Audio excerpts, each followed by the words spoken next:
इस वक्त हमारे सांसद जयप्रकाश उर्फ जेपी मौजूद हैं। सर, आज का प्रदर्शन रहा आप लोगों का, क्या कुछ कहेंगे उसको लेकर? देखिए, जिस तरीके से केंद्र सरकार ने योजनाबद्ध तरीके से यूपी और कांग्रेस पार्टी की लाई हुई मनरेगा स्कीम, जो पूरी दुनिया में 2005 में जब इसका कंसेप्ट देश में आया बिल के रूप में, तो उस वक्त यूनानिमस पास हुआ था। और ये बीजेपी के लोग भ्रमित करते हैं, जनता को झूठ बोलते हैं कि हमने मजदूरी जो डेज थे वो 100 की बजाय 125 कर दिए। इनको मालूम नहीं है या योजनाबद्ध तरीके से जनता को भ्रमित कर रहे हैं। जब 2005 में मनरेगा का बिल लोकसभा में आया तो विपक्ष के नेताओं ने कहा, विशेष तौर से अटल बिहारी वाजपेयी जी ने कहा कि इसको स्टैंडिंग कमेटी में दे दो। हमने स्टैंडिंग कमेटी में दे दिया, मैं उस वक्त भी एमपी था।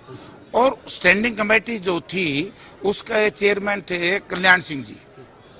तो कल्याण सिंह जी ने यूनानिमस इसको पास किया और उसके बाद पार्लियामेंट में आया, सदन में जब आया यूनानिमस पास हुआ। और उस वक्त भी गुजरात के उस वक्त के मुख्यमंत्री, आज के भारतवर्ष के प्रधानमंत्री, नरेगा का विरोध कर रहे थे।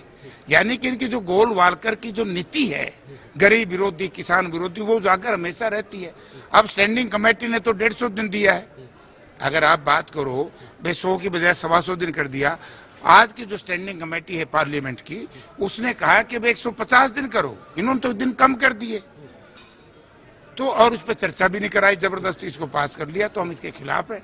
जब तक ये मनरेगा बिल को वापस नहीं लेंगे, जैसे 3 कृषि विरोधी कानून वापस नहीं लिए तो इनको सजा उसकी जनता ने दी। और अब तो अमेरिकन डील, किसान विरोधी सारा सिस्टम लागू हो गया, इनको भुगतना पड़ा। आप लोगों को डिटेन भी किया गया था आज, उसको लेकर क्या कुछ कहेंगे? चलो, डिटेन तो इनका फर्ज है, उसमें कोई बात नहीं। हमारा लड़ना काम है, इनका पकड़ना काम है। लेकिन अच्छा तो कर ही नहीं सकते, डिटेन नहीं कर सकते। सर, आखिरी सवाल रहेगा आपसे। विधानसभा पहुंचे हैं, अब बजट सेशन भी चल रहा है, क्या कुछ उम्मीदें लगाई जाए बजट सेशन से? कौन सा बजट सेशन? हमारा भी चल रहा है अभी तो, पार्लियामेंट क्या असेंबली विधानसभा की बात करेंगे। यहाँ कुछ नहीं, यहाँ का मुख्यमंत्री तो यहाँ रहता ही नहीं है। अगर मुख्यमंत्री कंफर्टेबल होता, ये कंप्रोमाइजिंग मुख्यमंत्री है, ये पंजाब में रहता है। मुझे तो डर इस बात का है कि इतना बड़ा स्कैम हो रहा है यहाँ। और ये कहते हैं कि आज मैंने अखबार में पढ़ा भी 540 करोड़ रुपए समथिंग हमने रिकवरी कर ली समेत ब्याज की। बात उसकी नहीं, इससे कम से कम 15,000 करोड़ रुपए का कल में नुकसान हुआ है शेयर में, बैंकों में। कितना बड़ा नुकसान हुआ है। एक विश्वास उठ गया सरकार से कि यहाँ सुशासन नाम की कोई चीज नहीं है।